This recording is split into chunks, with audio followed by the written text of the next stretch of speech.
Unlike the previous game in this series, I have not played this one, and I have also never played a Bomberman game in spite of 15 of them existing, and sort of like Mario Party before the series died and no more games were made, past Mario Party DS, bless their souls, Bomberman games have the same formula with some power-ups and variances on the idea throughout the franchise, but it usually comes down to comically oversized bombs are used to murder robots, and the action speeds up by offering up damage and range boost to all the characters on the board. I'm kind of glad that I didn't play the story-based or really any of the Bomberman games before Wario Blast, because I felt like I got a new appreciation for what the series goes for by just jumping into this and having to learn on my feet as I kept dying and dying and dying until I figured out what the fuck was going on. Just like I said back in the Wario's Woods video, during the first bit of playing this game when I kept dying to the scrubbiest scrubs to have ever done the dishes,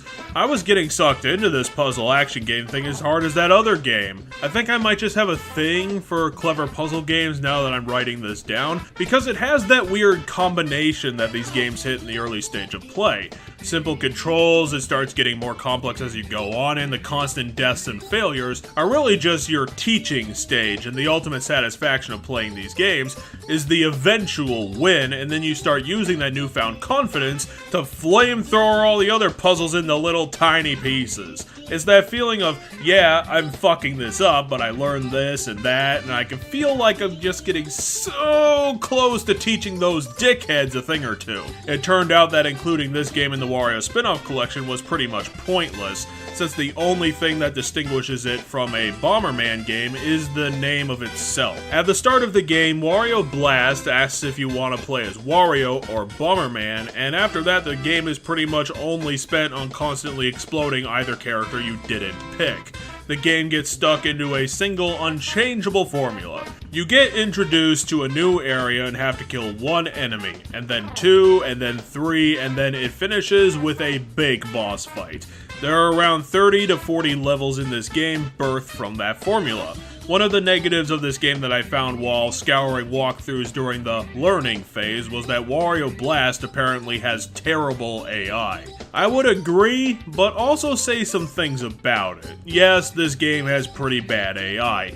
Multiple times I would be in a corner of the map only to suddenly see the team counter go down and had to figure out remotely that while I was collecting power-ups, the dumbass Wario trio had managed to blow one of themselves up with no input on my part.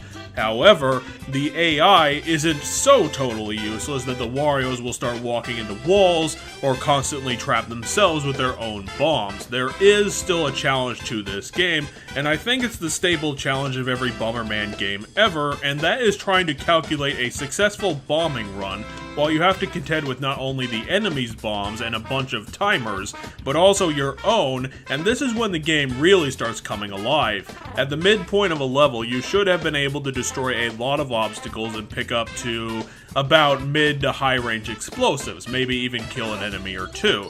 Now you have the strongest bombs possible and trying to pin down an enemy flitting around like a moth. The excitement builds into this frenetic panic as you try to shut down your opponent, but they keep fleeing you, and you get stuck in this part of the game where any split-second error or mistake on either side will end in victory or defeat, making you either really happy or having to do the whole thing over again. Even during the panic moments when I would kill myself, I was still having a ton of fun. There are not a lot of games that can capture true pulse-pounding, edge-of-seat, high-octane action, but Bomberman's simple and chaotic puzzle gameplay has got it.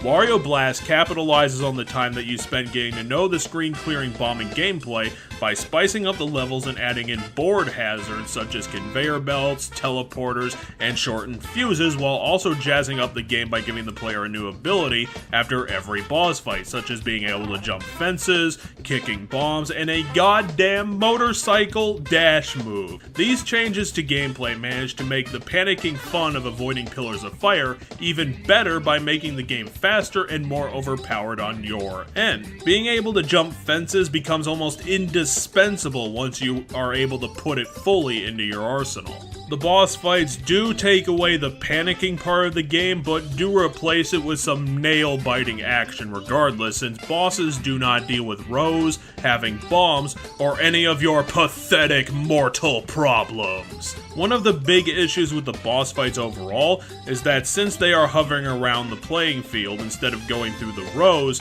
it gets really hard to connect the explosion to their sprite, which makes it unintuitive as all get out to do consistent damage. So these set pieces are what feel most like they are just luck-based junk. However, the challenge they provide and their exclusive abilities make for a fun enemy to go up against and manage to be good times in spite of their problems. However, a couple of the bosses have limited vulnerability as well, requiring ridiculous strategies to defeat, and ended up pushing the difficulty curve way too far.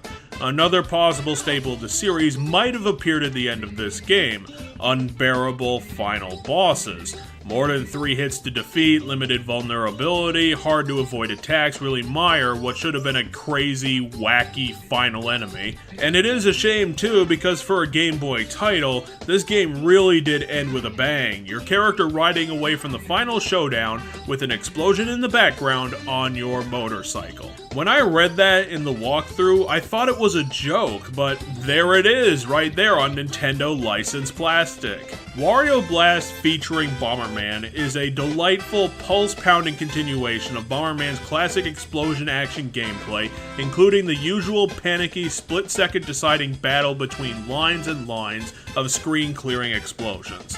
Since the game is on the Game Boy, getting multiplayer going on it would be nearly impossible, but if you would want to pursue that challenge, then getting a versus match would be highly recommended.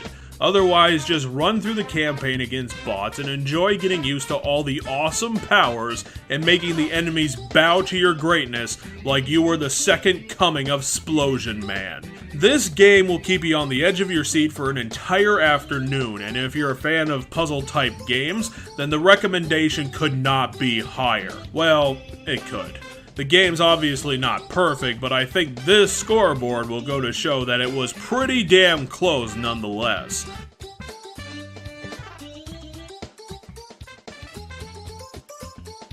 I'll leave you all with a victory for gamers, and I am glad that you could join me here once again.